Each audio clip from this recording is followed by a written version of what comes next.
Hi there. Welcome to the first of hopefully many episodes of the Tag Team Chumps YouTube podcast. My name is Jack. I am joined by my friend Reese, Hello. and this is something no one asked for. Um, but you know what? It's something to do, to be completely honest with you. We both have full time jobs, so we will only be covering uh, main event stuff. So, like Raw, SmackDown, obviously the PLEs. Um, But yeah, we're just kind of going to give our opinion on what happened during the live shows. Um, going to cover the first three of the year so far because it is, as the time of recording this, it is the 10th of January. So we have two SmackDowns and a Raw to cover. Um, Obviously, if you want to follow along, hopefully we'll be doing this once a week, covering the shows. But yeah, we'll just see how it goes. How are you doing today, Reese? I'm doing all right. I'm doing all right. I mean, I just watched SmackDown today because Yeah. I was busy last night even though it aired at 7 p.m. Hmm. European time, and I was still busy last night. But yeah, I watched it today. But we'll talk about that later on. Uh, First SmackDown. How do you feel, Jack? So it was a very good first episode of the year, in my opinion. So it's a lot to unpack. Um, I'd just say we start from the beginning, to be honest with you, Yeah, with uh with Miz of all people starting the show, and he doesn't seem too happy, does he? Miz is He never doesn't happy. seem too happy. Oh well, that's very true. He loves to be the center of attention, which obviously starting the show, Sounds a lot like me. obviously no arguments there. But obviously Miz starts the show whining about how he's one of the main guys in the roster now. One of the older people left, and of course he's interrupted by Randy. And you know what? It's such a Miz thing to do for him to be interrupted by someone, feel threatened, and think, you know what? Let's tag together. It's such a Miz thing to do.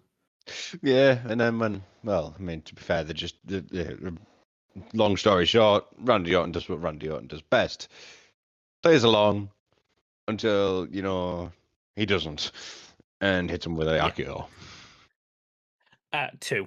Two RKOs for good measure, which you know what I think was just perfect because Miz of all people just he there's no doubting that he's served his time in the spotlight, but it's the storylines that they're giving him, which obviously when he was main guy, it was his storylines were great, but the storylines he's giving him now are like you go out there and just complain and whine for a bit how you're treated unfairly, and then we'll put you up against someone and they can beat you. Yeah, Like that just seems what they do. But and then obviously after that as well, obviously backstage, Randy, he's back, which I'm very glad he's back. I love watching Randy matches. Like it's probably a point where Randy is nearing the end of his career as well. So he's probably maybe got like 2 or 3 years left. yeah. Well, look, I mean, Randy's been here.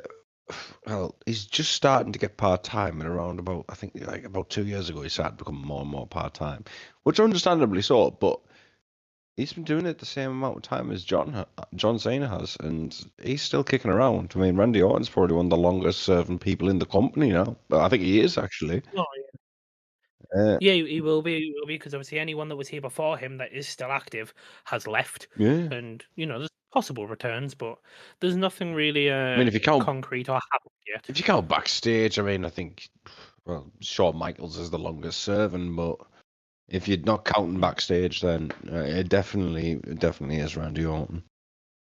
Yeah, no, absolutely. Like still active, definitely Randy Orton.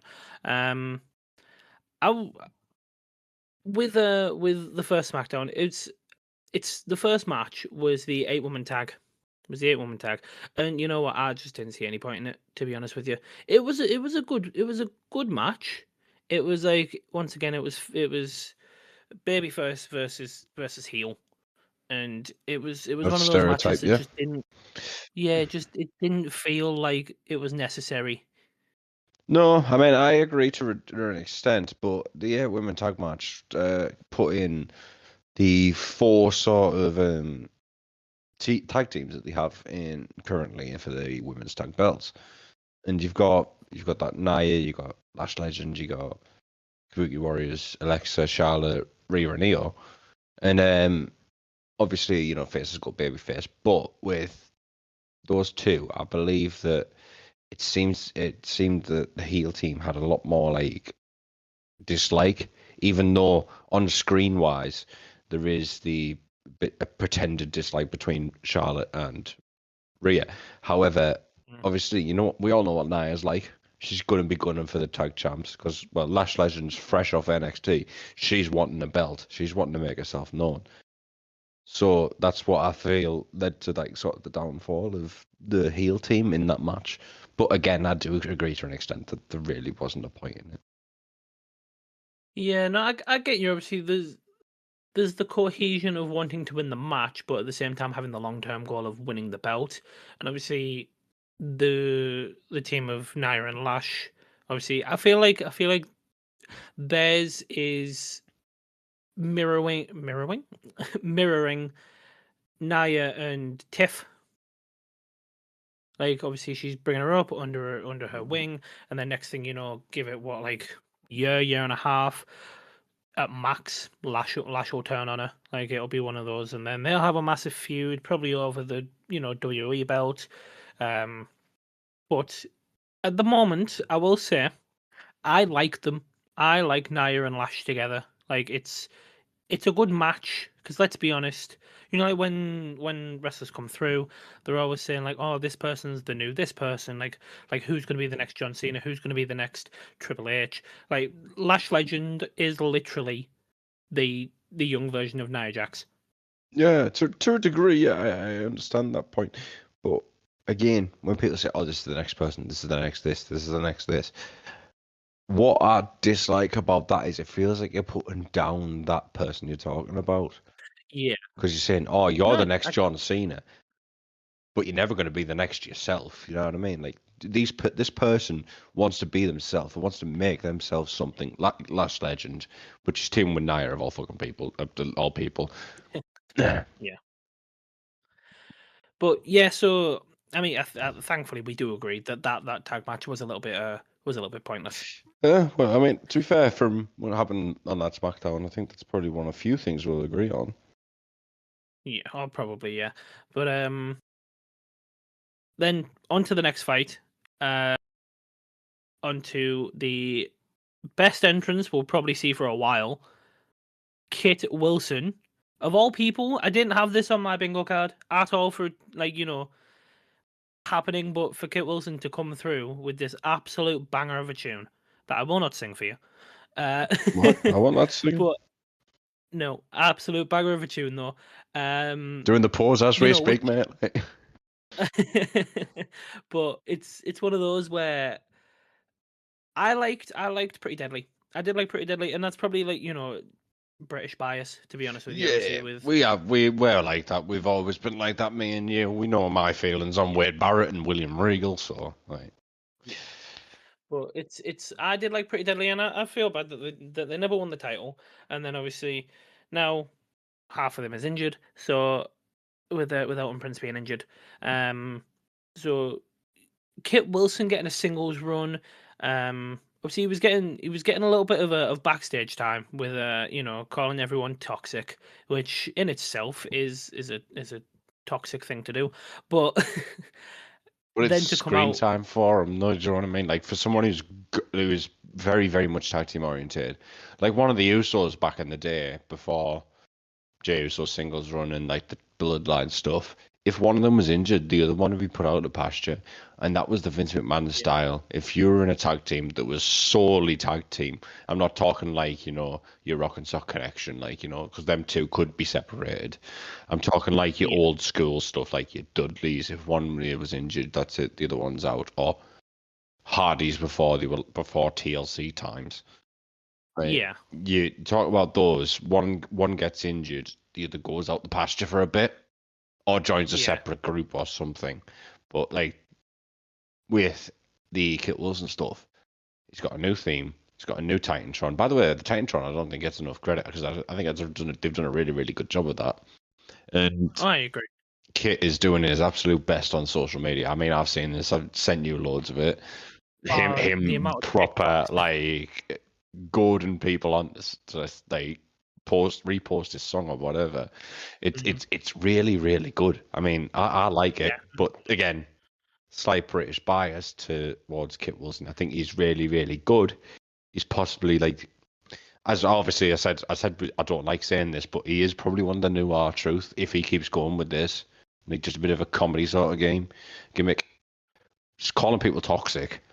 I thought it was yeah. giving him screen time, and to be honest, he's probably happy at least getting something. Because when your Well, tag team member goes, usually that's mhm. it for a while.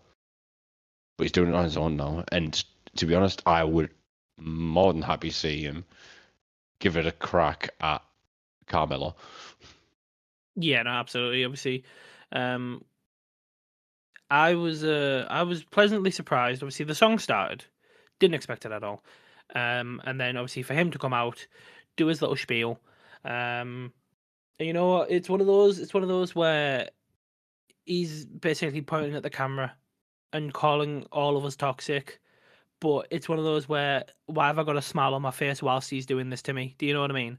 Yeah, It's it's enjoyable. It's making you smile, which you know what, especially for most of the intros, because I'm in terms of like modern day wrestling, I am a relative newcomer. Obviously, I've mostly only been watching since the Netflix era because that's how it's become accessible to me. Um, but it just feels like even in the last year, I've been watching every single episode, week in, week out, PLEs, main event, Saturday night main events. Sometimes I still find myself guessing who's coming out because a lot of the songs are extremely similar. yeah. And onto that, It's, there is a little point that, like, well, I mean, there's a phrase that goes around the wrestling community for past 5, 7 years ish, since Triple H, really, called getting deaf rebelled. And yeah, no, that's what I was about to say. yeah, and They're all Def Rebel. previously, well, like there was Jim Johnson. He was, or Jim Johnston. I can't remember what his actual name was. But he was the guy who did all the old school stuff. Like he helped with Batista stuff. He helped with Yeah, Punk's previous theme, "This Fire Burns." He changed into Ray's new Booyaka from instead of the "Who's that jumping out the sky" the rap song. I don't know all the lyrics because I don't speak Spanish, but like, but he did all that and he did a lot. Obviously, he mostly did the ruthless aggression era, and that's my era. Yes, I was born yeah. 2002. People say, "Oh, well, why did you start watching wrestling at 3 years old?" Well, because it was on the telly, all right, and I didn't sleep much. But no, it was a nice change of pace. It was a very nice change of pace. And then his surprise opponent was none other than Matt Cardona, which is another thing that I also did not have on my bingo card. Was not only for it to be Matt Cardona, but for WWE to allow him to shed the Dolph Ziggler persona, which wouldn't have happened if it was Vince McMahon. Vince would have Oh, absolutely said Ziggler, no, do you mean not a Zack chance. Ryder? That is correct. Yes, I apologize. He wouldn't, but either way, he wouldn't have let him relinquish the old persona. It's like, yeah, cool, you've gone off and done this and changed your name, but you're in WWE. This is your WWE persona. You have no choice. This is what you're sticking as. And the fact that he did the little fake out with the woo woo woo, and then switched to always ready, it was lovely to see that he got his wish to come to join as Matt Cardona. Exactly. I mean, the good thing about that is he's on SmackDown. He could travel with his wife, girlfriend, Yeah, or very, fiance, yeah, Chelsea Green. Which, yeah. by the way, I think definitely now, 100% in my opinion, the best WWE power couple. Either that or Chelsea Green, Ethan Page. Yeah, just shows where I stand. I like Chelsea Green. All right. Uh, Come at All me. right. She stole, right? All right. She did steal and make the finisher a little bit weird that she has, the unprettier. She stole the kill switch from, one of my favorites of all time, Christian. by proxy, though. He's one of my favorites, but we all know You Matt. don't no. She didn't steal, she borrowed and improved. There you go. Right. All right. Fine. Because let's be honest, the Unprettier is a much better version because Yeah. she has a little jump to give a bit more, of downward pull, and it is a lot better in my opinion. Um, And just but like the the match laid back itself, kill switch. sorry, Yeah. I get you. I get you. yeah, yeah. But the match itself, I was actually very happy with, especially since they've obviously then they're not. It's not a high flyer versus a grappler. They've not got compatible styles, and obviously Kit Wilson's a little bit on the skinnier side, but he's still muscular. Obviously, Matt Cardona's he's a bit Eunice. of a beef, yeah, and their styles actually complemented each other well. I actually really enjoyed that match, and obviously, as we've already said, we've got the British bias. I would have liked to see Kit Wilson get a win after introducing his new intro, but the fact that they're already putting Matt Cardona in the main event scene, obviously it makes sense that he did win that fight. Yeah, that interests me, that Cardona stuff. We'll come on to it a bit later, but the Yeah, Trick Williams and Cardona thing, it is interesting, but I'll come on to that topic later as to why I'm worried for Matt Cardona a little bit. But we'll leave that for a little bit later yeah, on in the episode. yeah, of course. But I mean, either way, it's nice to see Matt Cardona coming back, Kit Wilson getting over a little bit, even if it's one of those where he's only over because of his song, that can lead into more things. Obviously, he's over because of his song. People like his song. People then start to look forward to his matches. People then want his matches. He starts to get a bit of a cult following, Oh, and I then agree. you know skies upwards. I agree. It leads on to another somewhat fan favourite. A lot of people have been getting a bit sick of his sort of thing, but that is Sami Zayn. I mean, he says he wants the WWE title, but gets interrupted by none other than another personal favourite of NXT of mine, Trick Williams, The lemon pepper the steppers. lemon pepper stepper. Like, they both say they want the world championship. Obviously, really interests me because they are on opposite sides of that sort of bracket thing, so they will fight each other in the fatal four way if both Yeah, go through. But yeah, I'm leaning towards the side of both of them could get pinned, genuinely. But that is a weird topic, and also Randy Orton's kind of in that Trick Williams equation. Trick Williams has come here to wind people up, and he's done a good yeah. job Pretty of much. it. He's annoyed Sami Zayn. He's annoying Randy Orton. He's probably even annoyed, well, Cody Rhodes at the time by just coming up and thinking he can just be Mister I don't know, Mister Big Guy, and just thinking, oh look at me, I've won these belts in NXT. Who cares? Like, I'm Yeah. sorry, you're coming up to the main roster now. Yeah, like when he's been obviously introduced, like even in the introduction when he cut off Sammy, we'll come back to what Sammy was saying in a moment.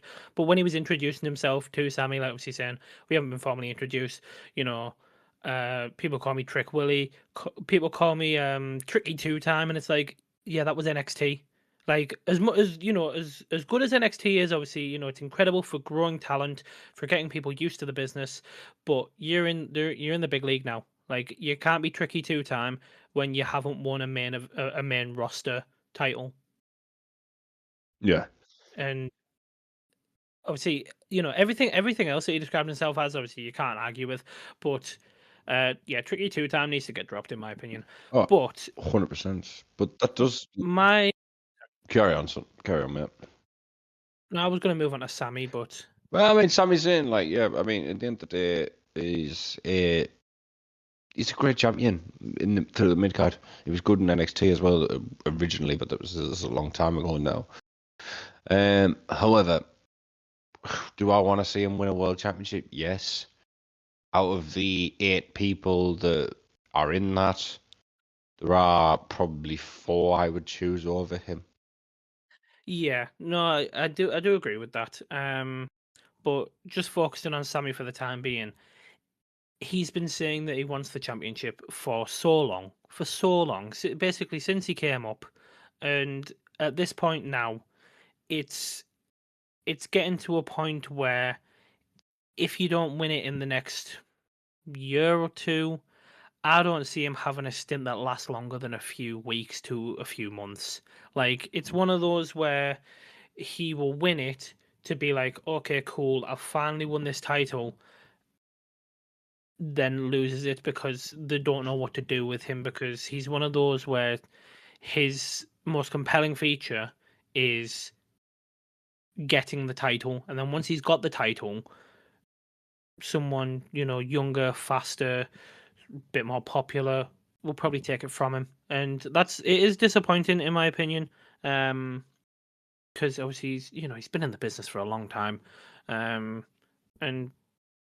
but I just think that's how it's going to go for him. He's going to eventually win it. It'll probably be off the back. It wouldn't surprise me if it is like a big moment, like a WrestleMania or a SummerSlam, but I don't think it'll last very long. No, I agree. I don't think it'll last very long. And on to somebody else who I don't, as much as to my absolute like disappointment, I still don't think this will last very long, and I'll explain my reasons for it. The Obviously we'll talk about the Gargano Melo match that did happen, but we'll also talk about Melo's championship as a whole. Melo, Mm. I love Carmelo. I've always liked him. Yeah, I mean, like nothing but net's probably one of my favorite finishes, just because of the name. But like, it's in my opinion, him as a wrestler is brilliant. But again, the WWE style is big unit. You have to be someone who's strong, stocky, and can lift people and chuck people around to be within a shot yeah, of winning a world title. Obviously, we're talking about mid-card lately. We're talking about the US Championship. But leads me on to where I was talking about. There is Tama Tonga, who has been sat there since Sami Zayn was championship, just still hasn't yeah, even true. challenged for it, waiting for his championship. And I think they're waiting for the right moment to just get rid of these MFTs. Because they're waiting for the right moment to either move Solo out of it and put Tama Tonga at the top, or give Tama Tonga the belt and make it a bit of a friction between the two, because, well, Tama Tonga's the only one with the championship. Solo doesn't have one. That to me is going to happen soon enough. Melo, unfortunately, because they're continuing the open challenges, eventually someone's going to just get the jump on him effectively and win that open challenge, Yeah, like it happened with Sami, like it happened with Ilya. As much to my chagrin, I love Ilya and I love Melo too, and I generally couldn't yeah. have picked between the two who I wanted to win, and the match was See, brilliant. the fight between Mello and Johnny Wrestling obviously brought back a little bit of the older NXT flair for them both. There's no surprise that Mello kept that championship. Um, it was a good match, and finishing with the first 48 and then the nothing but net. It was class. It was a brilliant ending to the match. The match itself, obviously, there was a few moments where it slowed down a little bit for me, but it was a very good first title defense. But then obviously after that, as you did say, we did see Tamatonga watching backstage, and he's been watching the US title since Ilya. Obviously, he had the little shoulder bump with Ilya, like basically where you know, rubbing shoulders, being like, are you gonna come for the title? What you waiting for? And then, but I will admit that's not something I really thought about. Obviously, stating that MFT's looking to possibly get rid of Solo and have Tama take over the reins. And you know what? It's not a bad thought, but it's one of those where if that's going to happen, it's not going to happen for a while because no one else gets on the mic for the MFTs. Yeah. So if that's going to happen, someone needs to step up and speak instead of just yeah, yeah, yeah, yeah, yeah, and all over the The place. reason I Um, say it is because of you've got you. Well, I mean, look at the Bloodline sort of format yeah, recently. Uh, all the time, the leader gets dropped. Genuinely, like, well, they drop as soon as Roman Reigns built up a new following instead of his Usos and just Sammy Us. Uh, Solo Sikoa jumped in, dropped Roman Reigns like a bad habit. Then Yeah, yeah. Bloodline 2.0 gets dismantled a bit because some of the don't like it or whatever. They get rid of Paul Heyman. They drop members like flies because they have Yeah. about 1,600 other family members to pick up. I mean, there's another one, Zillafar too, who's probably the best one of them Oh, all. yeah. Right, a little bit, just a little bit on that. I cannot wait. If and when he eventually joins, and he probably will, just because of the name. Oh my God, he would be incredible. He would be absolutely incredible. Yeah. But yeah, no, it's in terms of the way that the format it that definitely makes sense. But it's one of those where at the moment with the MFTs, they don't have a second in command who could confidently take the reins of Solo Sokoa, because Solo Sokoa he's brilliant on the mic. He's an intimidating character in terms of the scene, um, and there's no one really new that could come into the MFTs, in my opinion, and have the presence to either be level or higher than Solo. Only one who I think could do that would be a person we'll talk about later on in Jacob Fatu. However, Oh, on to another guy who I do really like who is a bit of a unit, Obafemi. You know my opinions on oh, Obafemi. oh my God! You know what? What I will say, we've had this debate of where he's going to go, but the fact that he's had no teasers on Raw and he's had two teasers on SmackDown. I'm sorry, I think I'm right. He's going to SmackDown. As much to your chagrin that you want him to go to Raw, he's going to SmackDown. There's no doubt about it, in my opinion. Now, I think I've got. Well, I mean, I've got a further reason to back up why he's not going to SmackDown. However, obviously, we've got the teasers. Teasers are really, really big in WWE. You know, you get teased on one yeah, show and not the other. You go into the show you've been teased on, more than likely. yeah, However, the reasons I'm thinking he should go to Raw is because Obafemi, does he go for that US title? Maybe, maybe not. If he goes to that US title for SmackDown, yeah, then maybe the teasers make sense. However, that big calamity of main roster challenges for well, what was Cody Rhodes' belt, now Drew McIntyre's, but still, we'll go into that in a bit. But was that it's 8 people that could go for it. I mean, Solo not so much because I mean I just plain simple don't like the MFTs and I don't like the White Six. I forgot the name for a second because that's how irrelevant they are to me.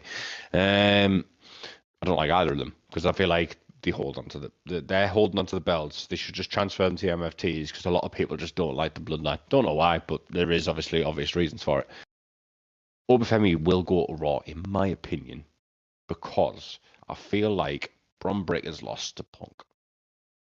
Yeah, I know obviously it's going on the Raw subject. We will get to that point at some point, but Bron Breakker losing to Punk could leave a bit of a divide in the vision, and then a big unit like Obafemi, the absolute monster of a man. Genuinely, people say this about every giant. This guy can move as if he's Rey Mysterio, but can pick people up as if he's Mark Henry. Like, yeah. man would powerbomb you through the ring if he so wanted to. That's just why I think you should go to Raw, because of that hole in the vision. And obviously, the main title scene across Raw is actually a lot more dead compared to the SmackDown one currently, as of now. Yeah, And I feel like he would fit right in there. But also, onto another point, Dom Mysterio's injured. that is true. Another Which opportunity for Obafemi to shine. yeah, but it's Dom Mysterio. They're not like with how over he is with the fans, and obviously with the way that he performs. They're not going to make him relinquish. So obviously they can't be too worried about how long he's going to be out. But I do see your point. Obviously, with the way that Raw is, um, there seems to be a slight gap, which could easily fit an Obafemi sized hole in it. But That's a big hole.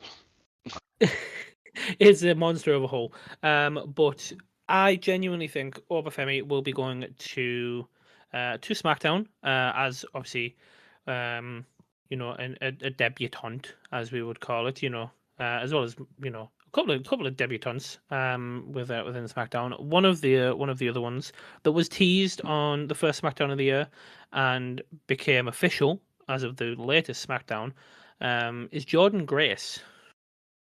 Oh yeah, Jordan Grace, who is a, you know what, it's one of those where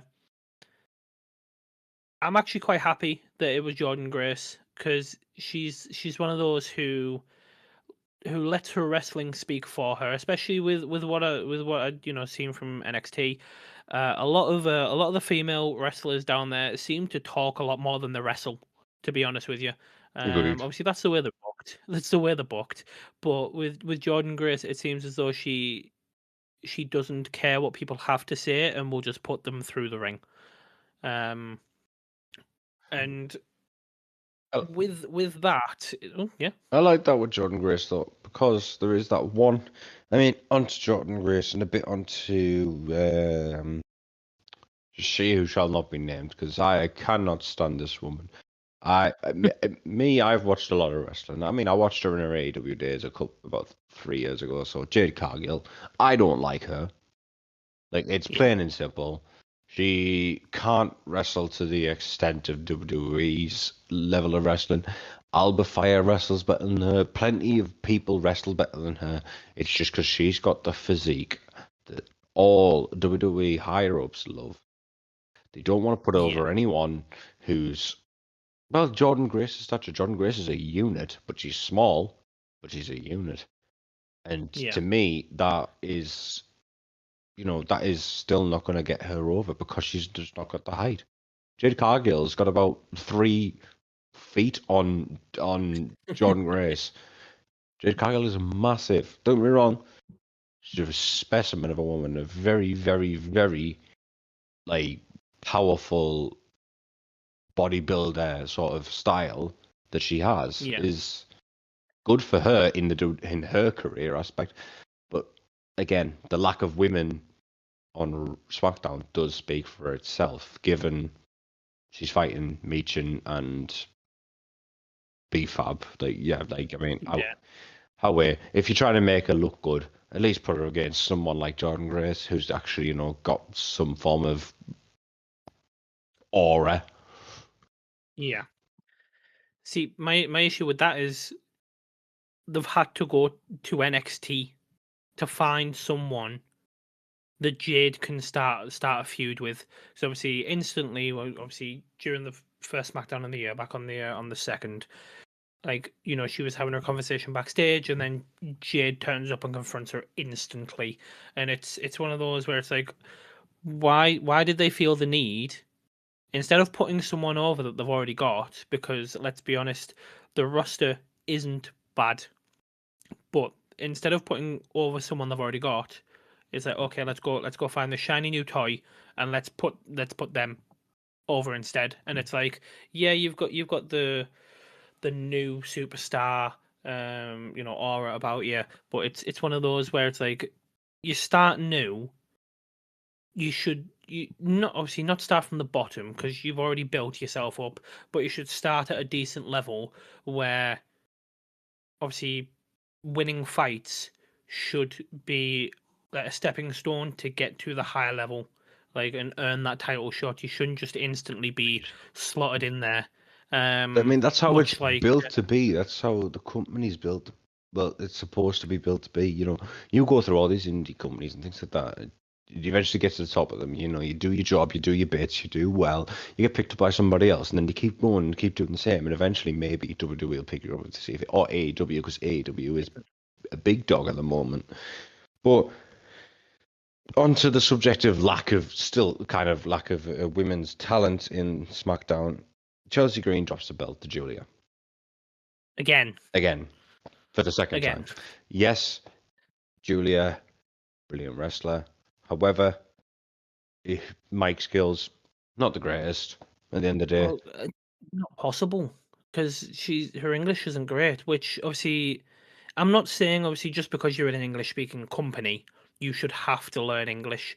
But at the same time, for the amount of money you're probably getting paid and the amount of time that you spend in this company, and from an interview with John Cena, we know that John Cena used WWE resources to learn Mandarin. So why can you not do the same to learn English and get yourself over by using the mic? Because Uh, probably, like, obviously, with her being Japanese, I can guarantee you when she's speaking Japanese, she's probably brilliant.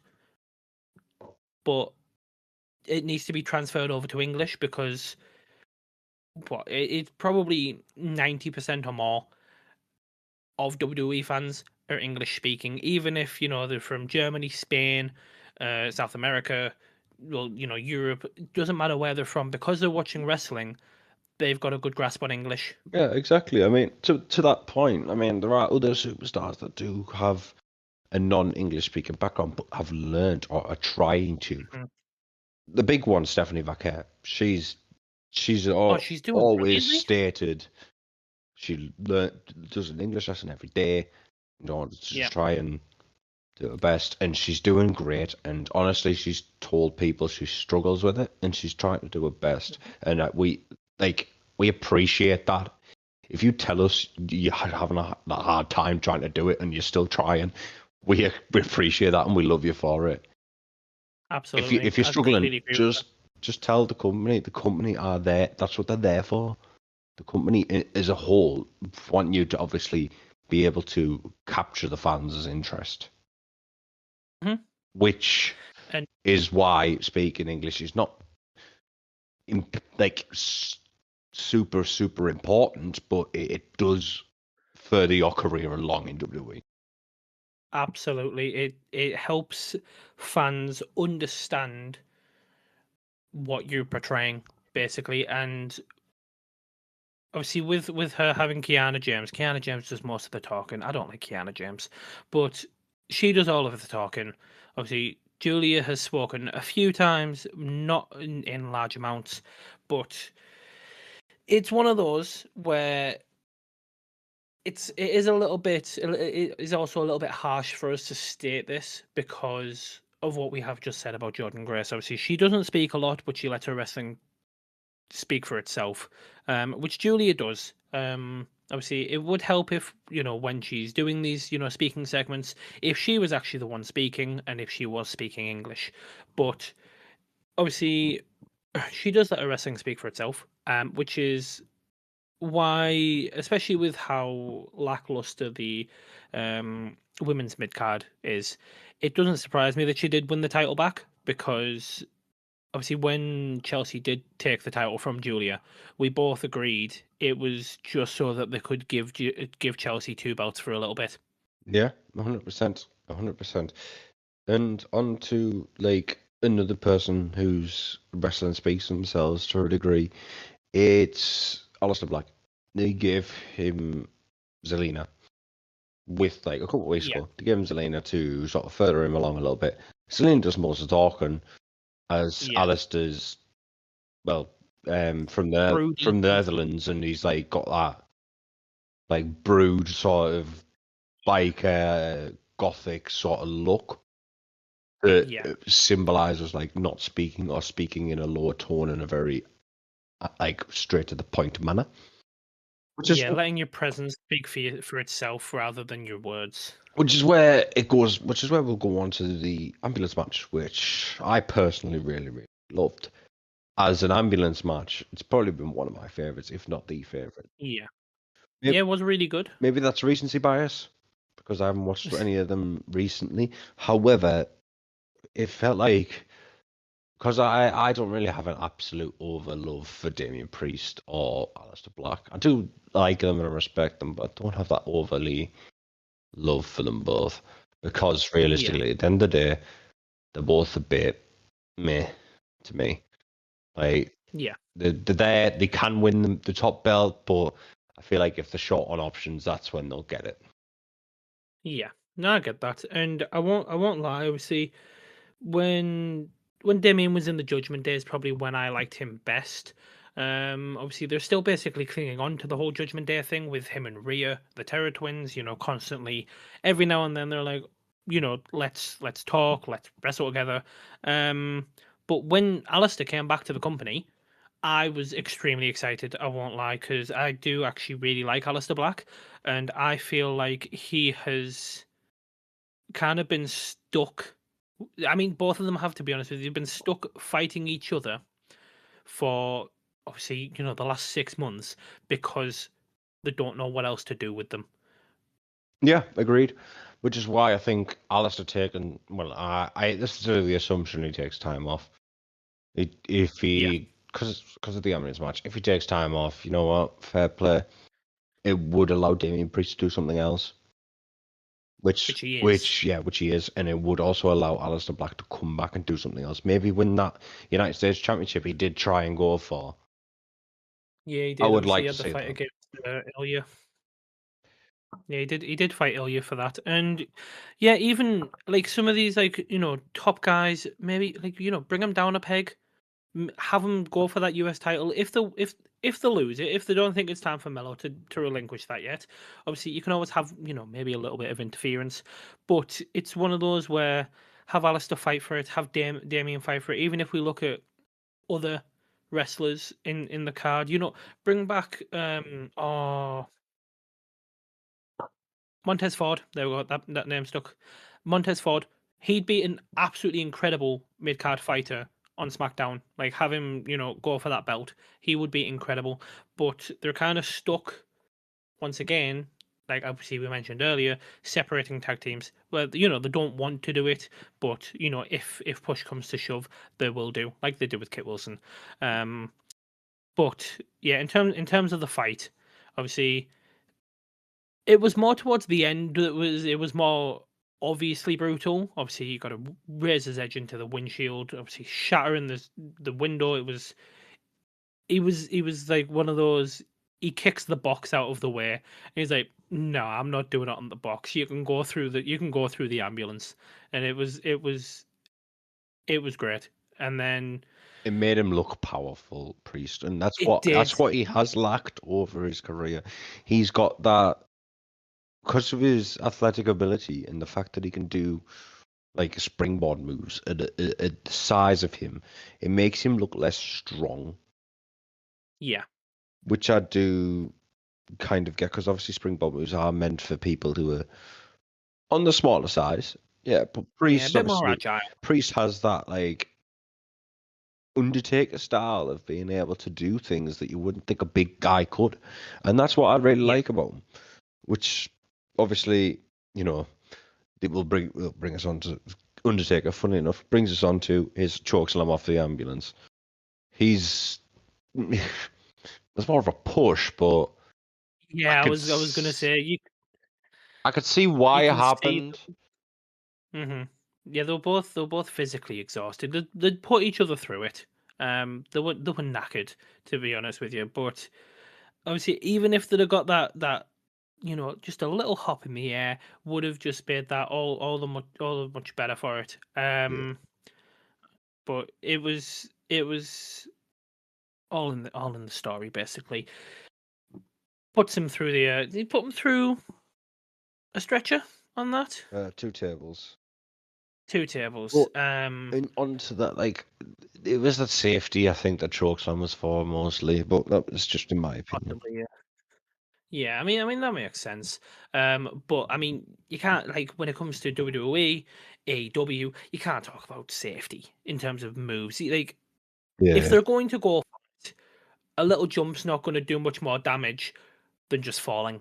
Like if agreed. you like, I understand, it's a sport, you want to be safe, but at the same time, if you don't think something's safe, don't even approach it at all.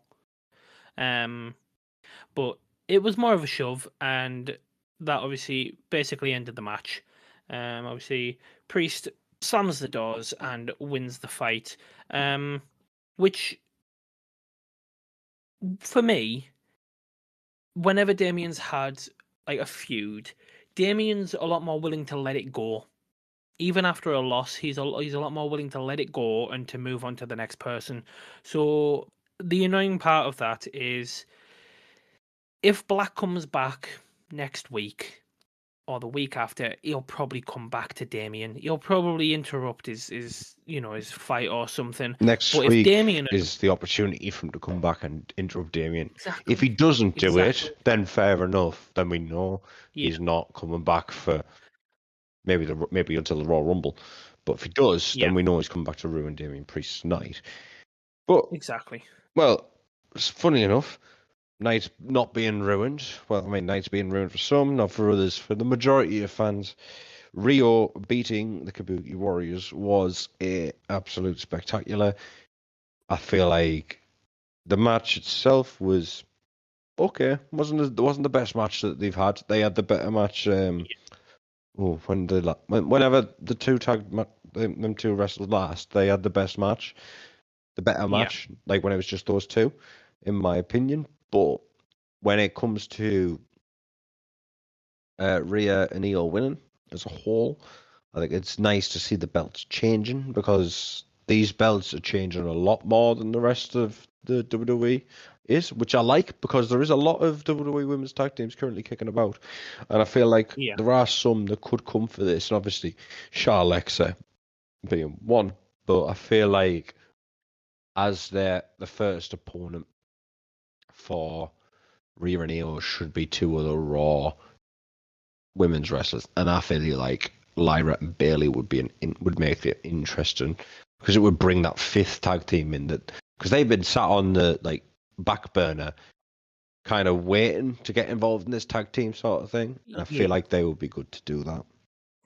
See, for obviously it was the first Raw of the year, and obviously they had the whole Stranger Things upside down. And I will say, obviously we'll speak about it in a little bit. There was some teasers online, which because nothing happened with them, I was a little bit upset.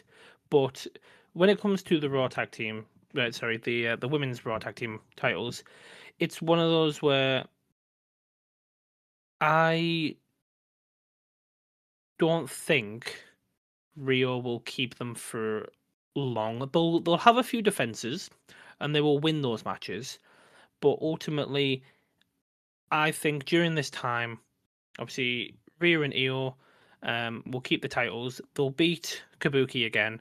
They'll beat Charlexa again, and if they actually do end up coming for the titles, they'll probably beat um, Lash and Nia, and I think they will drop the belt to an actual tag team, be that Bailey and Lyra or what is now newly formed as Liv and Roxanne, because I think in terms of an actual tag team division, Lyra and Bailey and Liv and Roxanne are a lot more compelling as tag team winners than the four teams that they've currently got. And the four teams they've currently got is literally just because we've got these big names that we're doing now with, even though half of them could challenge Jade Cargill for her title.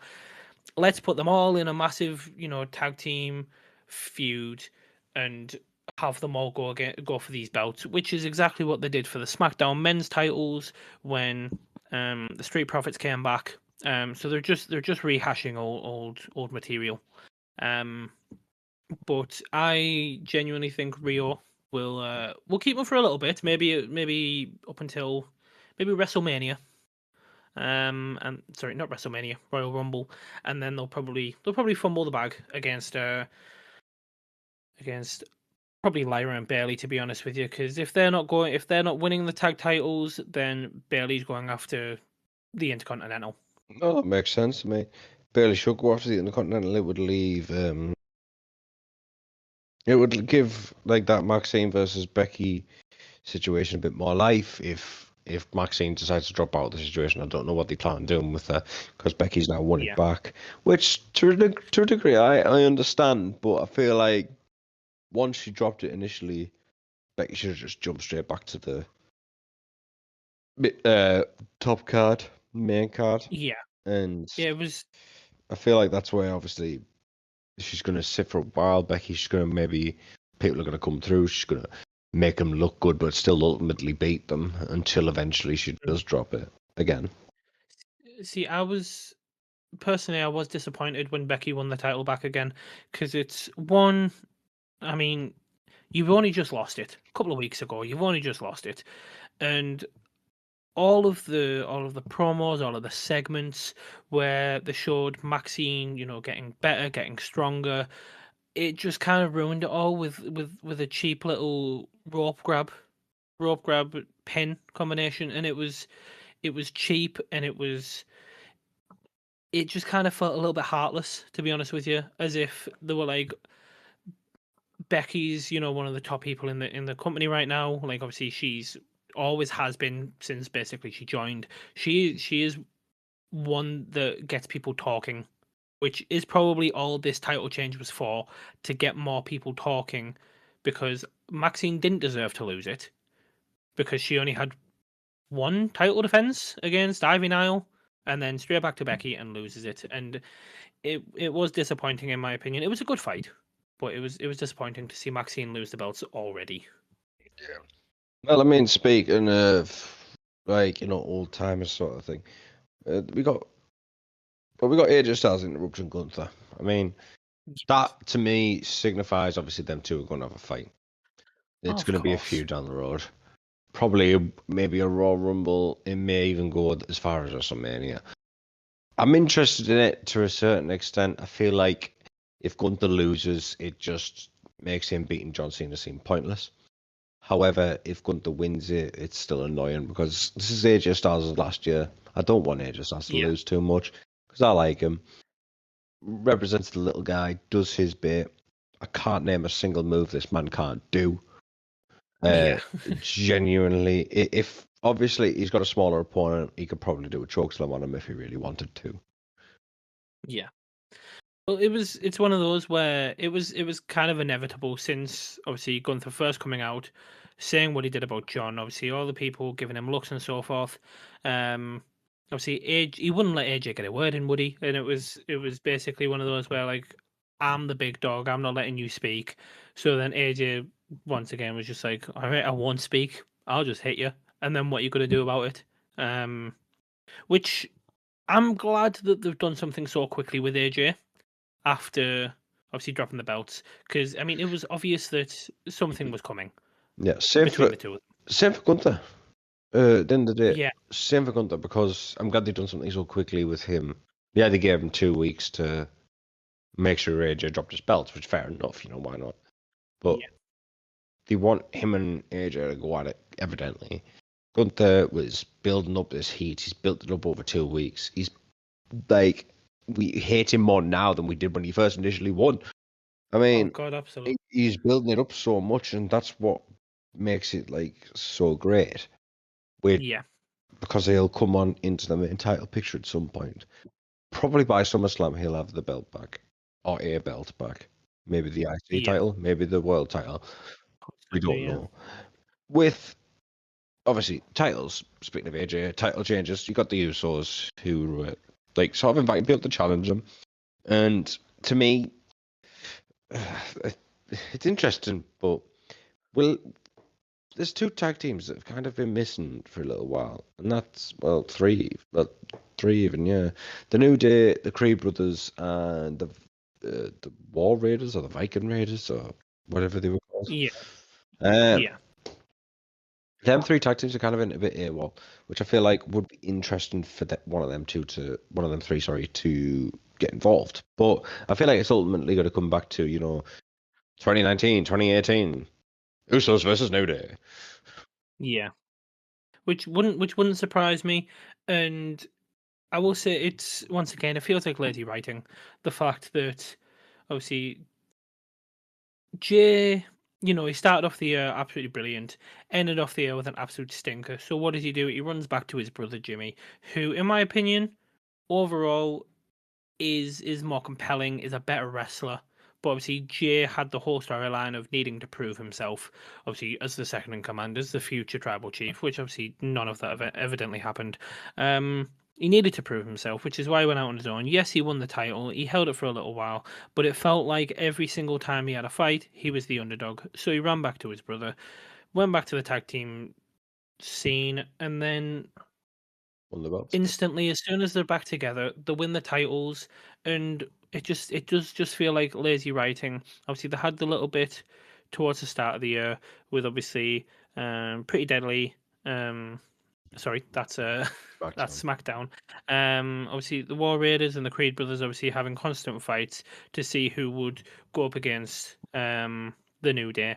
And you know what? I actually really enjoy watching the Creed brothers, to be honest with you. And they have been missing, obviously, since Dad got injured. Yeah. Same with Um, Ivy now. obviously she came back to challenge for the IC title, which I thought was a very good fight.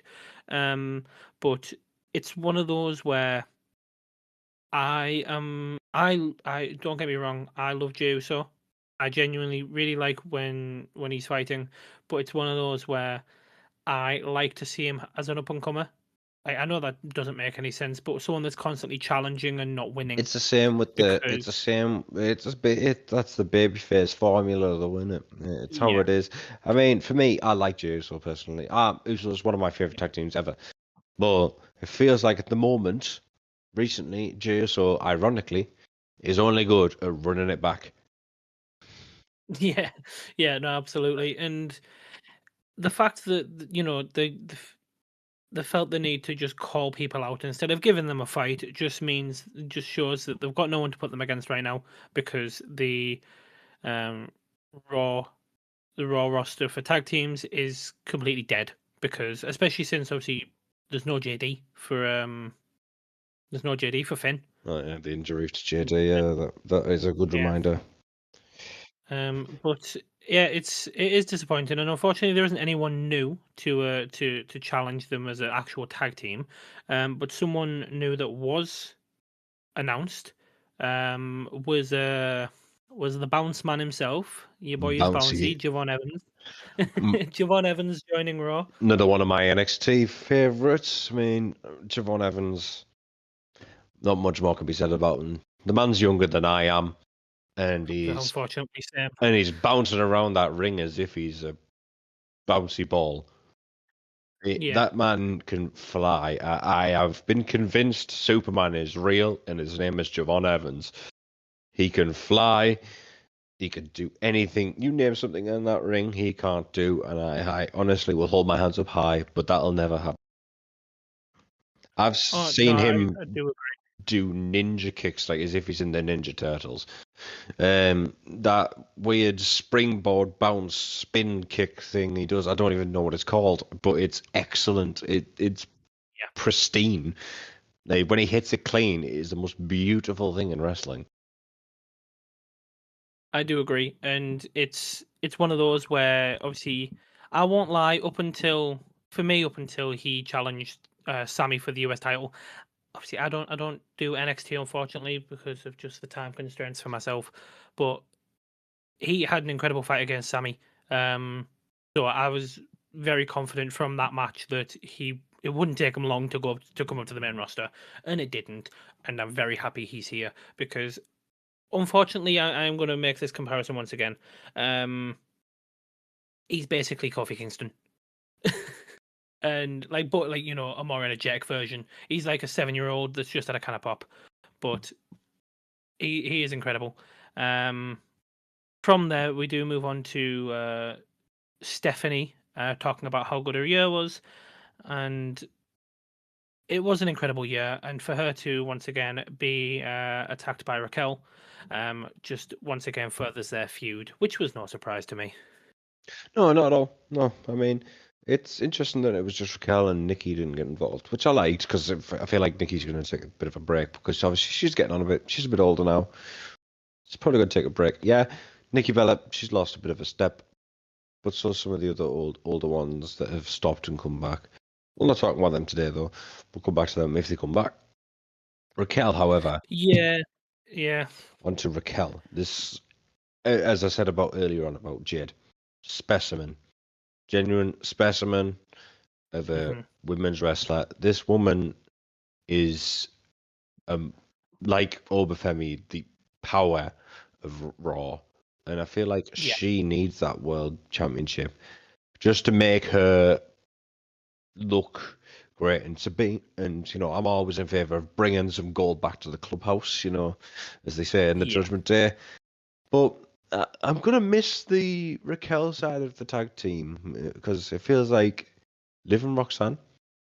very good sort of idea because they're putting the two of Raquel's partners together. But Yeah. Raquel was the power. Where's the power between them two? Yeah. Liv and Roxanne are the Liv and same wrestler, effectively. literally what I was going to say. Like they are genuinely the same person. It's just one's blonde and one's got black hair. They are very much similar. Um, but speaking of Liv, obviously she was accompanied by Roxanne down to the ring for her in-ring return against obviously one of the other tag teams that we've already mentioned, Lyra. And the fact that they've kind of got these singles matches going on between Lyra and Liv, Roxanne and Lyra, Roxanne and Bailey, further issues my point that those two will be the eventual continuation of the tag team belts once this little 8-man thing is done with. Because as much as I'm enjoying it right now, Needs to end it at will some go point. back to those tag teams. Needs to end at some point and onto tag teams Yeah, slash factions. We got Vision. Well, Vision's leader. Braun yeah, versus CM Punk.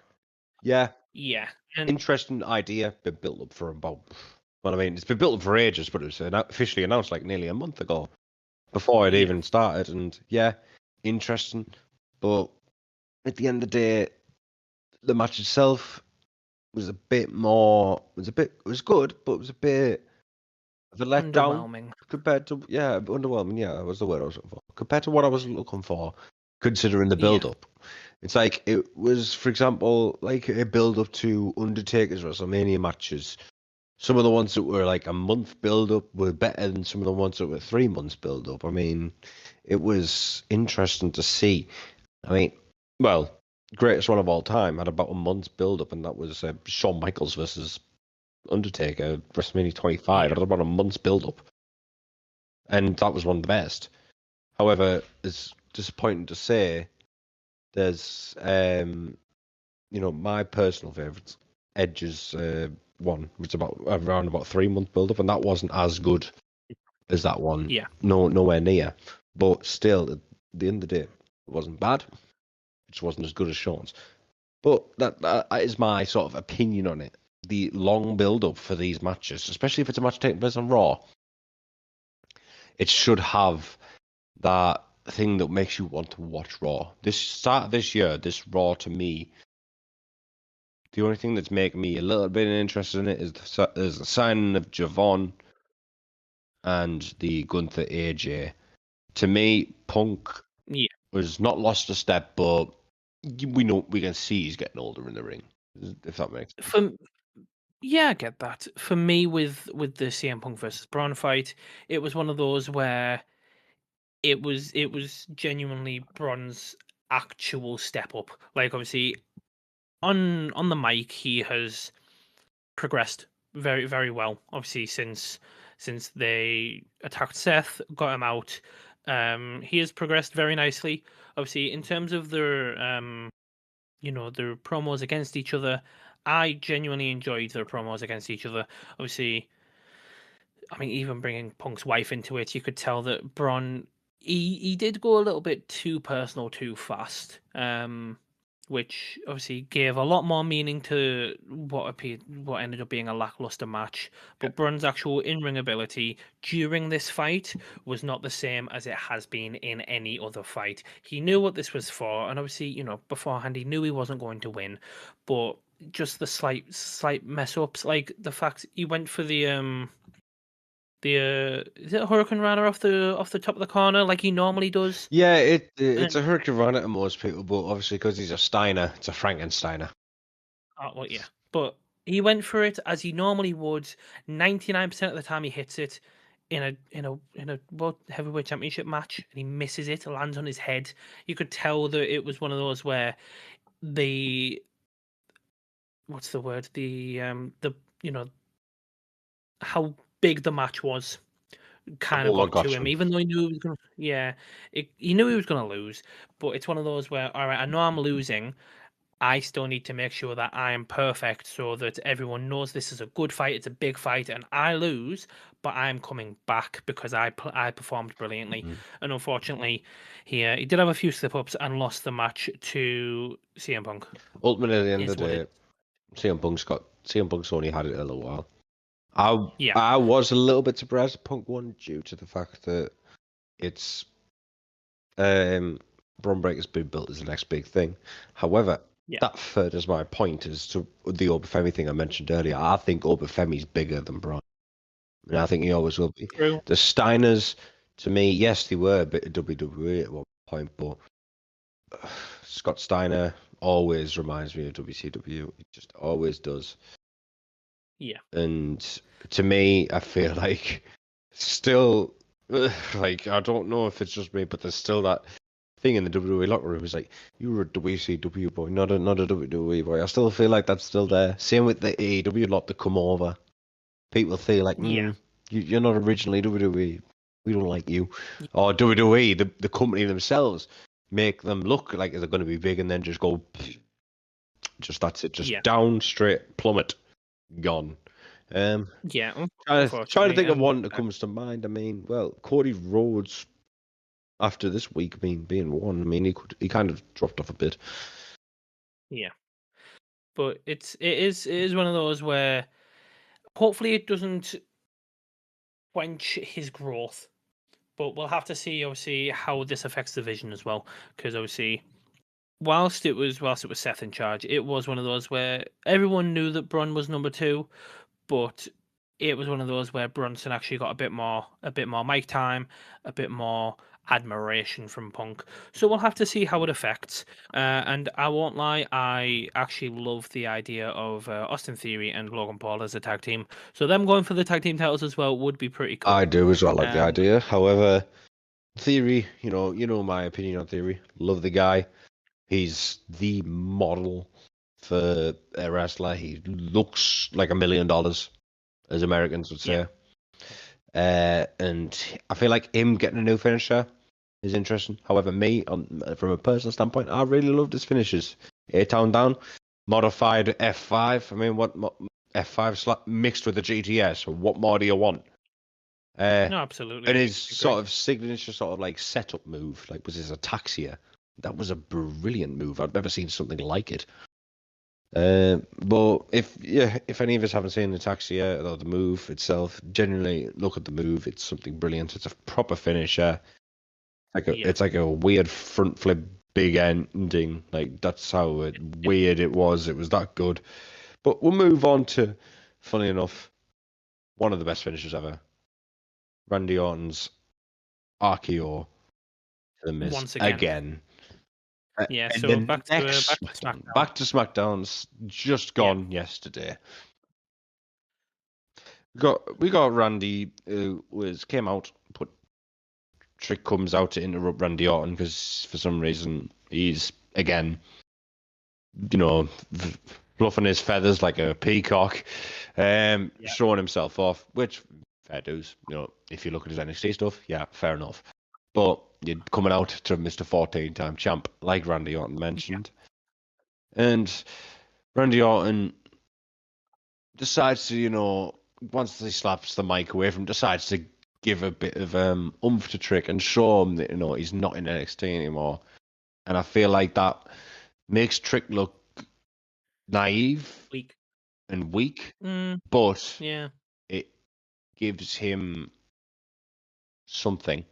Because if you get, yeah, he's got a rub from a big guy. I mean, like the biggest in the company right now.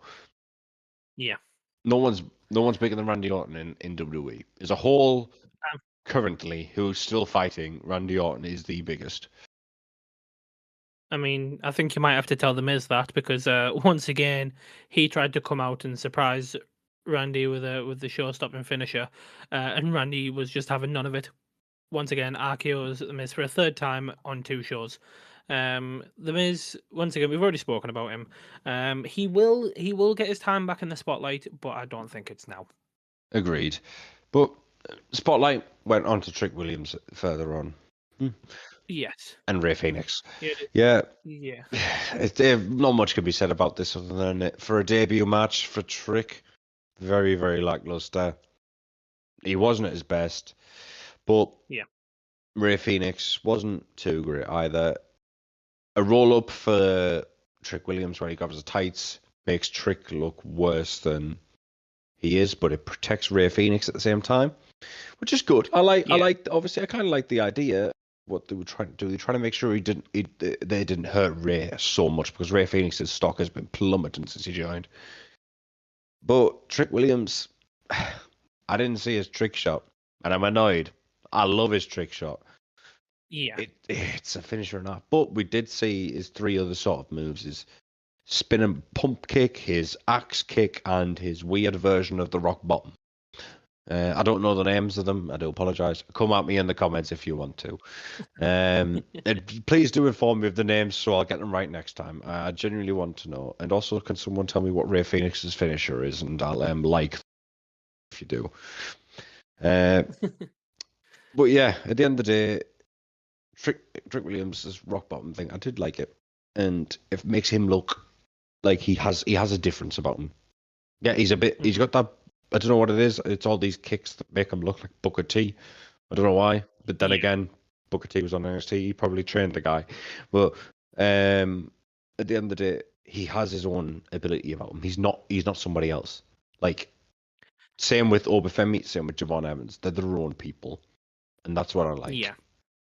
No, absolutely. And with how that match went, obviously Trick's going to move on to bigger and better. It was supposed to be one of those where I'll teach him a lesson. Of course, that wasn't going to happen. Unfortunately, especially with Rey Fenix, because he hasn't had a lot of time, especially since obviously his tag team fizzled into nothing because what was his name? What was his name? Who's tag team again? Sorry. It's yeah, because they made a quick little tag team with him and the guy who left the company. The guy who was with Charlotte Flair. Andrade. Andrade, thank you so much.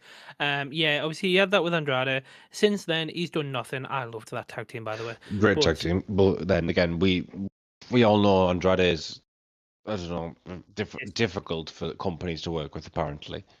yeah, of course. But yeah, so obviously since then, Riz kind of been off the show. They gave him one to get back into it. Come at me, Andrade, by Obviously, the way. I think the only way they're going to really do anything with Ray from now on, unfortunately, is Lucha Bros. what they really probably should do is Lucha Bros put him back with Penta, absolutely. But unfortunately, it was a disappointing match. But one match that I was actually very happy that happened was Julia versus Alexa for the US Women's title, and it was lovely to see someone else challenging for this title. Agreed. But with that, it was nice to see, obviously, and unfortunately she didn't win it because I feel like Alexa would put the belt into stardom a bit, and it would give Alexa that much needed Break. not break up, but more so a bit of distrust, dislikement, a bit of dissension in the ranks. We all love a bit of Yeah. dissension in tag teams.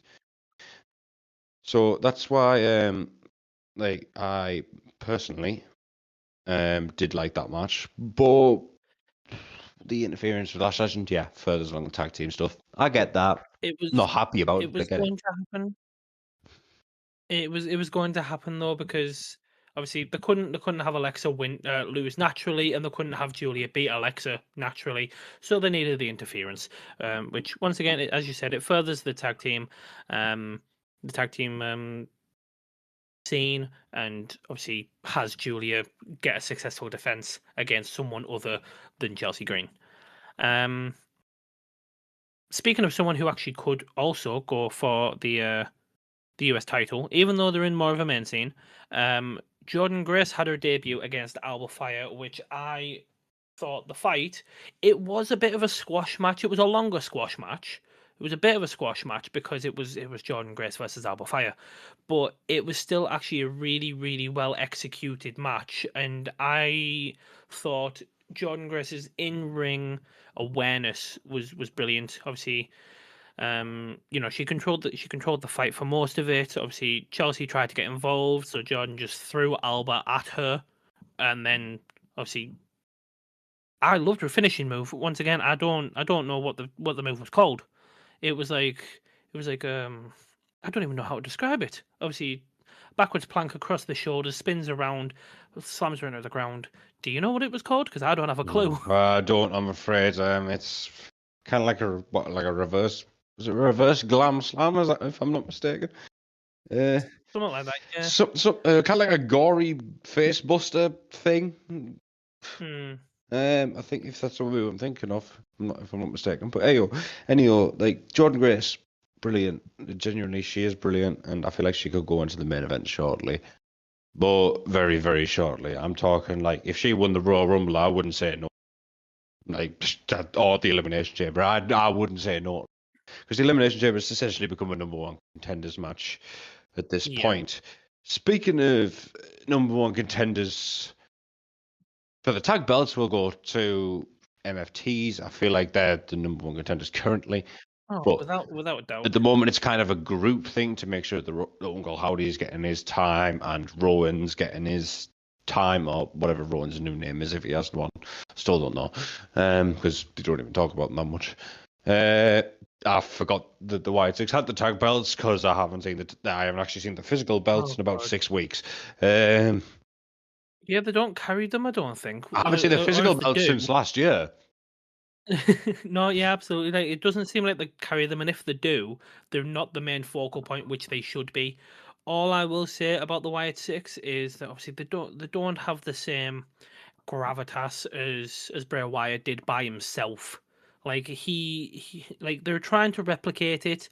Obviously, it's his brother paying homage to him, but it's one of those where it's not necessary, in my opinion. And to be completely honest with you, I think that the Wyatt Six would have the exact same amount of success if it was Dexter Loomis by himself. I think Dexter Loomis is an amazing character.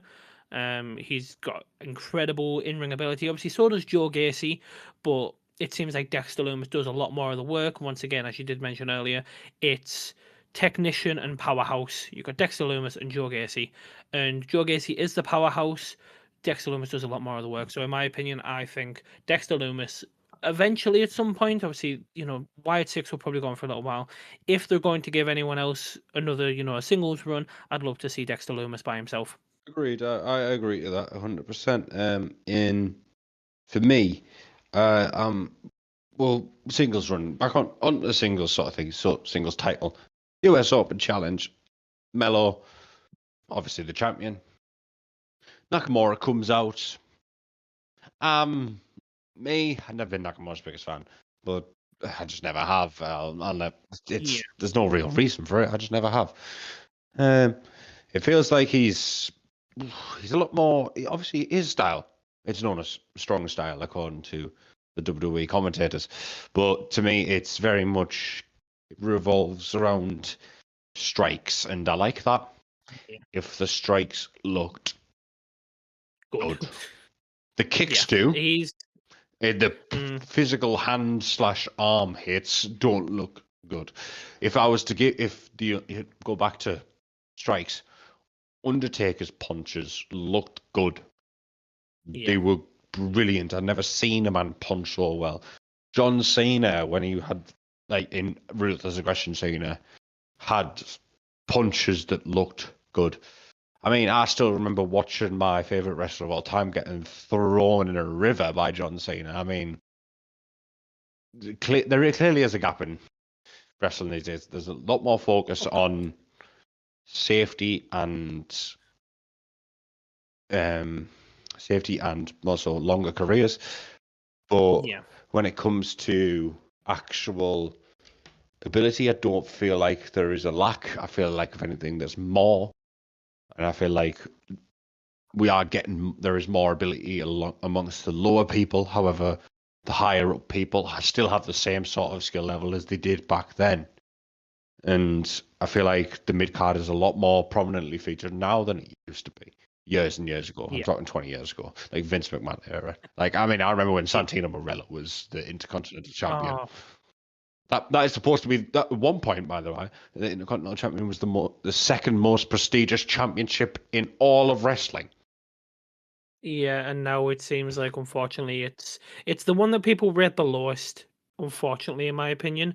But for me, That's John Cena's with fault. the fighters, We'll come on to that. yeah, but with the fighters that get that title, and then obviously the longevity that they have with it. Obviously, you got the US Open Challenge. Obviously, the title changes multiple times per year. The Intercontinental Championship, what changed? What three times last year? Entirely, only three times. I can only remember, uh, Braun, John, and Dominic. Yeah, well, If there was anyone else, it I changed. can't remember. Well, if you want to change, if you're going to be picky, it changed 4 times because you know Dom lost it to John and Oh won it yes, back. But you're if very you want to true. be picky, yeah. But I get what All you're right, saying. three holders. There you go. But but yeah, it's one of those where unfortunately it is rated lower. But that's once again, as you said, a little bit of bias amongst fans. But if we change our attention back to the title that is rated the highest, we'll go through the WWE Champion Tournament. If they give it a name to name the number one Yeah, contender. we'll go with For, it's tournament sort of thing. It's like a you're you're one of the contenders for the number one contender. I'm like, yeah, all right then. So this it's just it's brings me it's back to funny. like when I used to play like WWE career modes, and like you'd go on, Yeah, but like you'd enter a bracket for, oh, I'm in the US title picture, but I'm 10th. I need to win this match and this match to get to this point. But it feels like they're just picking 8 people who are the top 8 people below.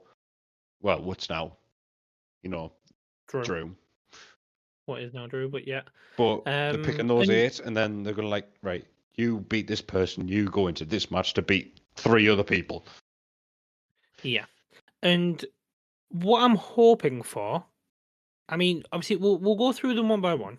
So first of all, the one that was announced was Miz versus Randy, and let's be honest, if Randy doesn't win that, they're just doing him a disservice because, as I said, at this point, Miz is kind of one of those where he is like an upper guy, but he's one of those where it's like he would easily beat some of the lower guys, but like obviously Miz in terms of the actual storyline would flatten like um Kit Wilson, Yeah, but would also get flattened by Randy. And I think obviously that's how it's going to go. Randy's going to be in the four man because agreed. it's not going to be Miz. Like I do like the Miz, but once again, as I said earlier, it's not his time yet. Um, 100%. unfortunately, With on to that, remember we got to think before we make these decisions. We probably made the same decision before we realized Drew. We may have made a different decision now, maybe, to what it was. Myself, personally, I still would have said Randy in this instance because Randy fighting Cody fits it. Randy fighting Drew, remember, pandemic kind of fits it. yeah, Although yeah, Randy fighting Drew, I'm not as excited for as I was excited for Randy fighting Cody. Only because I just don't like Cody Rhodes. We'll come on to that in a bit. Um, but then we go on to the next one, which is Trick versus Cardona, the 2 newcomers, which to me is a little yeah, disappointing. I don't get to see 2 newcomers in the fatal 4-way. But again, as I mentioned earlier, I am worried for Matt Cardona because he's that other guy, the other company guy, not the like developmental guy. I'm worried for him because Trick's been getting all this time. Where Matt's gone and beat, no offense, other than his theme song, there's not much that can be said. He's gone and beat Kit Wilson. Yeah, okay, cool. yeah, Trick Williams has been brushing up with The Miz, Sami Zayn, and Randy Orton and beat Rey Fenix. yeah, Trick Williams is probably going to get the win. As much as I would love Matt Cardona too, because I love Matt Cardona. I feel like he should have won the yeah. last time is now tournament to myself. But, well, I mean, what's your take on that, Jack? What would you say on that match? So I I'm genuinely mostly looking at this as a style point of view, to be honest with you. Unfortunately, obviously, when Cardona was last in the company, I personally wasn't watching a lot at that time. Same with Trick, obviously being from NXT. I've seen a few things, and obviously with the little I have seen, I have been more impressed with Matt Cardona. But it's one of those where Trick is a different style to Cardona, and that difference in style will either help him or hinder him in this. It's either they're going to put Matt Cardona in because his style fits with the other people that they're putting over, or they're going to put Trick in because his style goes against the other people. I personally do think it'll be Trick. Oh well, sorry. I personally hope that it's Trick, to be completely honest with you, but I will probably say that I think it is going to be Matt Cardona that gets through this fight. I am on the opposite side of you. I think it will be Trick, but I hope it's Cardona because I have he's my guy. Like at the end of the day, he's my guy. Yeah. He represents everything that I love about some of the company's best wrestlers right now. Hmm. Go away, reinvent yourself, come back. Two others that have done Yeah, that were literally in the main event last night and have been WWE yeah. champion multiple times since they've come back. But is that not like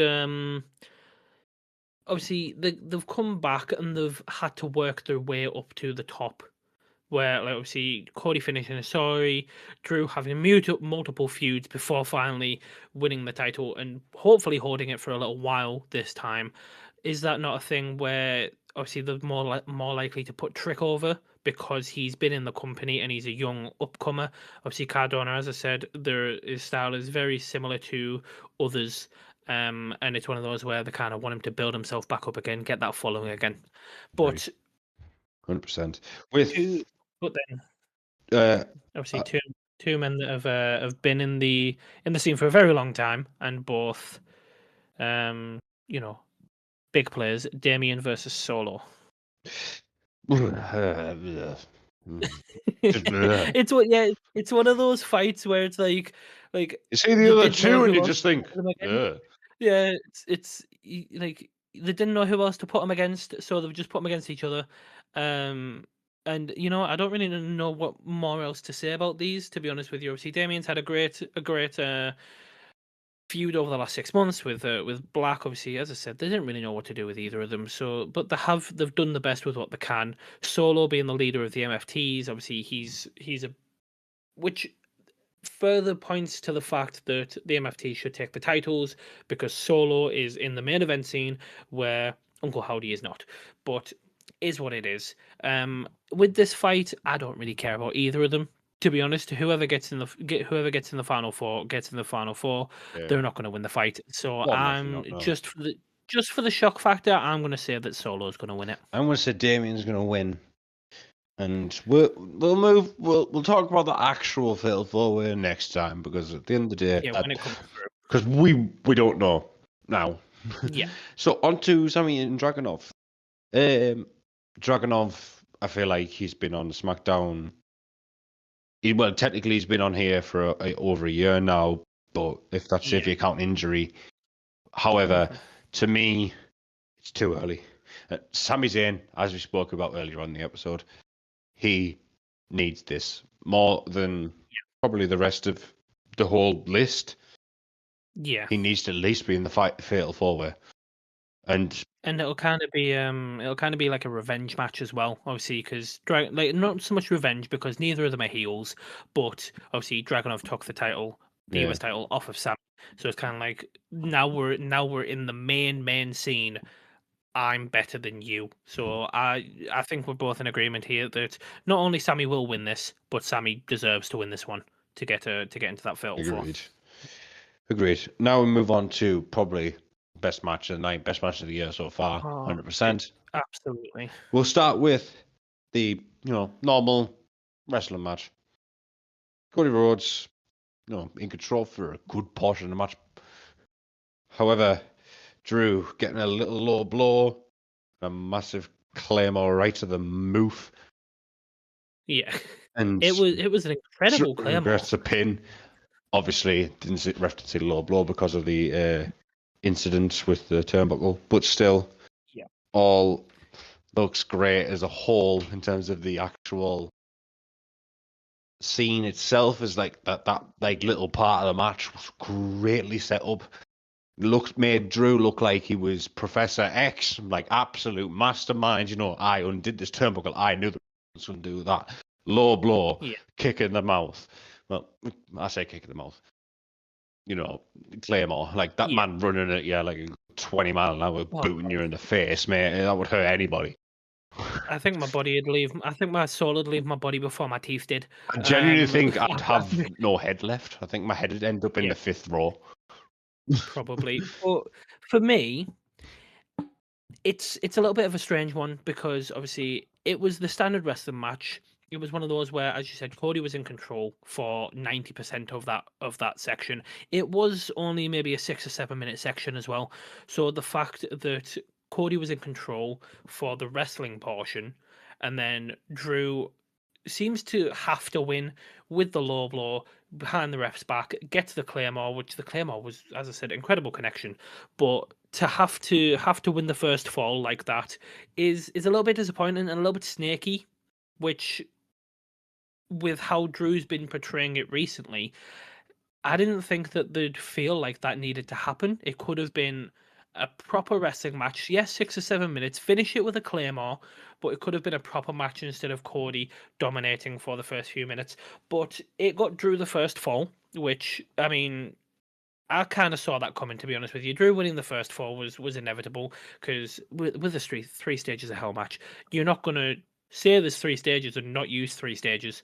So Cody losing the first one was inevitable. Obviously, to be like, all right, Drew only needs one more to get the title.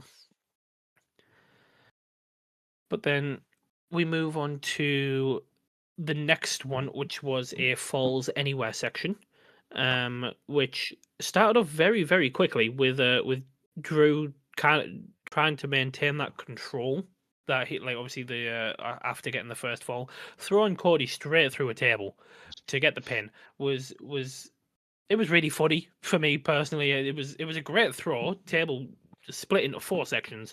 Unfortunately, didn't get the pin on that. No, he didn't. He didn't. But like as a whole, the Force Con anywhere was it as good as the first one? I think it was. Yeah, you know, it was very, very, very even throughout the. It was more even throughout the Force Con anywhere than there was the first match. But that's because Drew Mhm. got the first fall and then carried on. Yeah, After Drew started losing control, it became more Cody sided. But Cody obviously getting the pin in the end did kind of cause the sort of bit of doubt in Drew's mind at some point, which takes us to the yeah, steel cage. Drew being Drew tries to get this over as quick as he can, tries to leave quickly, but superplex from the top of the cage was that also a was massive point of the match, I yeah. think. It was immense for me. Like the fact, like he jumps off the cage. Um, you know, it was yeah. He falls back, sorry, off the cage, puts them both into the ring, and the sound was just eclectic. It was immense. Unfortunately, once again, doesn't end there. Followed, by once again little back and forth, three crossroads attempted, um, which didn't work out. He got a rake to the eyes, which is how I'm sure that's what Cody did to Drew in their last fight. Obviously, Yeah. Cody raked Drew's eyes. Obviously, now doing it in the reverse, getting a claymore. But then obviously they both tried to escape. Cody cut her from the top of the cage, like jumps backwards off the cage. Drew folded like a deck chair. It did. It It was, was it was, beautiful. yeah, but it was one of those where, like, the moment I saw how it was, I was like, is someone hurt? Like, but it was like the continued, and then the actual one thing obviously just before the end of the fight that I did not expect. Obviously, Drew's trying to escape once again. The doors open, and of all people to turn up now, Jacob Fatu comes back I was Return. my face dropped. I was upset. I actually was upset because I seen him return to stop Drew. I always, this entire time, I thought it was good. No, Um, but then it does answer. It does still leave the question because after obviously Cody gets involved and be like, Jacob, what are you doing? He instantly doesn't say anything, starts going after Cody. So it's once again the question of, for me, who was it? Because I don't know if Jacob went after Drew because he took out Jacob, or if it was a case of collateral. you carried on without me. You two are in the position that I should be in. Yeah, 100%. And I do believe that that is the case that for Drew, and I still think it's Cody to that extent because he didn't even push back and just stop for a second. He just swung Yeah, straight away. Didn't even say push him off and start going back for Drew. Because if he pushed him off and started going back for Drew, it would look like it was Drew, meaning yeah, it was Drew. However, yeah, he's pushed back. He didn't push back. He just swung at Cody, and therefore, to me, indicates it's Cody Rhodes who did it. yeah. And And obviously, that, whilst all that's happening, obviously Drew drags himself out the cage and finally wins the title, yep, which he's been chasing for way too long. He's deserved to win that title at multiple points during this year. And for me, I'm glad he won it, but I feel like he won it in a bad way. Like he did. it was one of those wins where they wanted Drew to win it, but they also didn't want to make Cody look bad. Yeah, and And obviously, crawling literally up the walkway to get away with the belt. Cody staring at him through the cage. It was one of those it's where it very kind of just felt more like an escape than a victory. it's very heelish, and I do like it. However, it's not ideal for the situation, but it's Mhm. good at the same time because Rhodes doesn't look weak, and it sets up Rhodes versus Fatu because Fatu costs Rhodes the belt such and such, and maybe therefore Rhodes is the one who cost Fatu his opportunity in the first place. It could lead to that. However, I don't know. It does also say Drew won it in a bad way. Cody Rhodes couldn't get it back the following week. Unfortunately, Unfortunately, unfortunately, no one really at this point wants to see that. We're all sick of Drew v no, of Cody. course. We're all sick of it. I I'd do rather agree. Drew lose it in the Royal Rumble to whoever wins the Fatal 4-Way, and Yeah, then they lose it to Cody. I'd honestly rather say that. Cody Rhodes, despite my absolute hatred for him, if he does not win the championship back before the Royal Rumble, he will win the Royal Rumble. yeah, probably. Unfortunately, I mean, obviously, there's the for me the reason for the Royal Rumble and the Money in the Bank, those two more is putting someone over that needs it. Like, don't keep the continuation. Like when they did it with Jay, putting someone over. Obviously, Money in the Bank when Otis won it, putting someone over. Obviously, the Elimination Chamber. That's like that's as you said earlier. That's a number one contenders match. Like Effectively properly, now. like top six guys in there. Whoever wins is the number one contender. Or the And champion. It just depends on whether or not they put a champion in it, but it's yeah, for the past few years, it's been more number one contender than championship. yeah, no, absolutely. But obviously, that is where obviously the three shows end. Obviously, there was a lot to cover. Obviously, we didn't go through some of the lesser segments a lot. But at the same time, there wasn't a lot to go through with some of them.